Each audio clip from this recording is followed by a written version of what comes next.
공증이라는 거 있잖아요. 그게 약간 좀 익숙하지가 않으신 분들이 좀 계셔서, 근데 해외 나오시면은 verified copy나 certified copy를 뭐 제출해라 뭐 이런 이제 요구사항을 좀 받을 수가 있는데, 그거에 대해서 질문을 하시더라고요.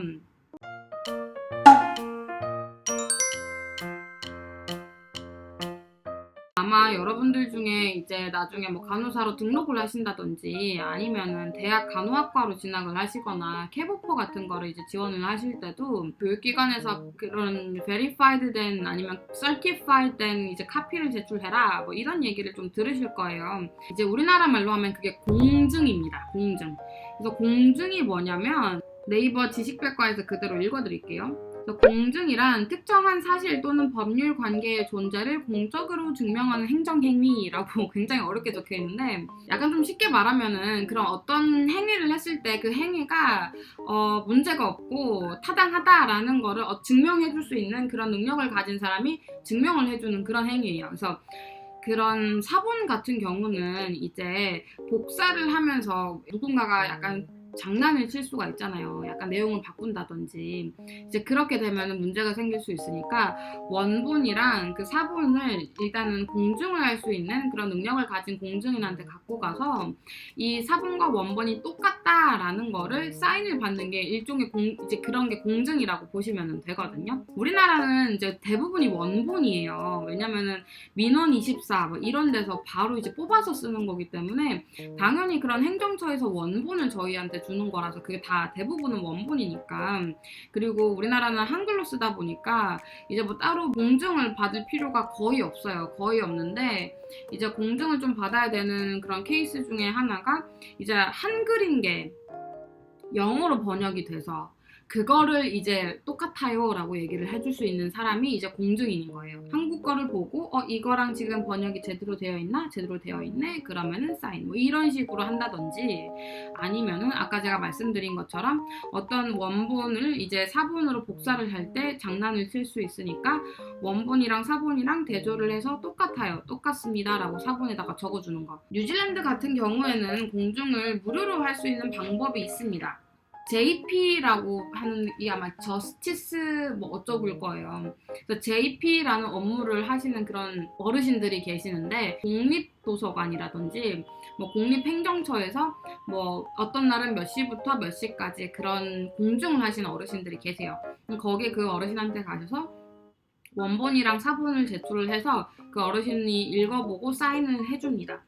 제가 어떤 거를 그렇게 받았었냐면, 있다.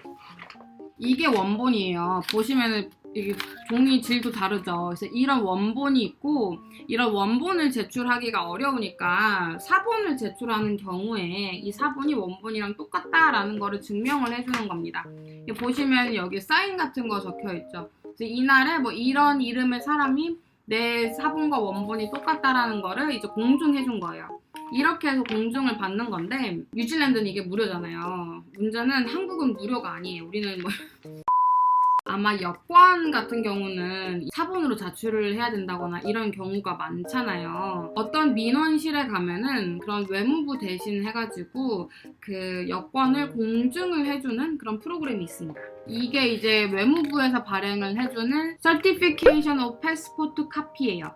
여권 같은 경우는 워낙 다른 나라에서도 사본을 요구하는 경우가 많으니까 우리나라에서 이런 식으로 서류를 만들어 주거든요. 이게 1,000원이에요. 한 번 받는데. 그래서 굉장히 저렴하게 해서 받을 수가 있어요. 근데 이제 여기서 또 뭐가 문제가 생기냐면은, 이런 JP로 해가지고 공증을 받게 되면은 여기에 보면은 그 공증을 한 사람의 사인이 나와요. 공증한 사람이 누군지가 나온단 말이에요.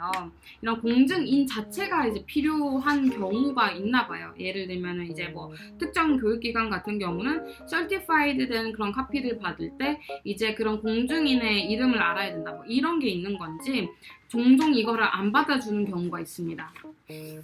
웃기죠?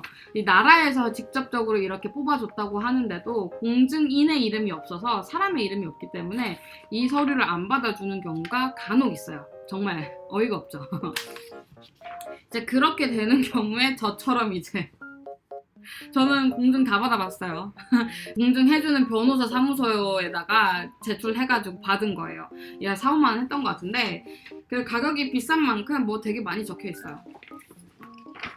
그래서 뭐 이렇게 뭐 공증을 누가 해줬는지 막 이렇게 서명에다가 도장까지 찍어서 막 이렇게 하고, 그리고 뭐 그거에 대해서 뭐 언제 했고 뭐 어떻게 했고 막 이런 식으로 이렇게 완전 공증을 비싼 만큼 뭐가 되게 많아요. 그쵸? 그래서 여러분들이 이제 나중에 그런 간호협회에 서류를 제출을 하시거나 아니면은 이제 교육기관 같은 데서 서류를 제출하시게 되면은 verified copy를 제출을 하라라는 요구를 받을 때가 있을 거예요. 뭐 예를 들면은 이제 성적표라든지 아니면 지금처럼 뭐 여권이라든지 그렇게 되는 경우에 다 공증을 하기에는 굉장히 가격이 비쌀 거 아니에요. 근데 이제 공증의 의미를 한번 생각을 해보시면은, 공증 같은 경우는 사본이 진본과 같음을 증명하는 그런 행위란 말이에요. 그렇기 때문에 원본을 제출하시면 됩니다.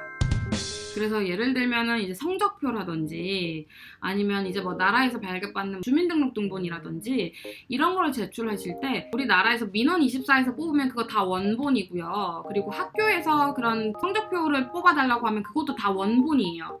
그래서 그 원본 자체를 보내면은 카피가 아니기 때문에 공증을 받을 필요가 없습니다. 그래서 만약에 서류 같은 거 제출하실 때 뭐 공증된 사본을 제출하래요 뭐 이런 얘기를 해서 너무 힘드시면은 그 교육처들은 이제 거기에 문의를 하세요. 원본을 제출해야 할 건데 그거는 괜찮냐고. 나는 원본을 아예 제출을 하겠다. 그거 괜찮겠냐?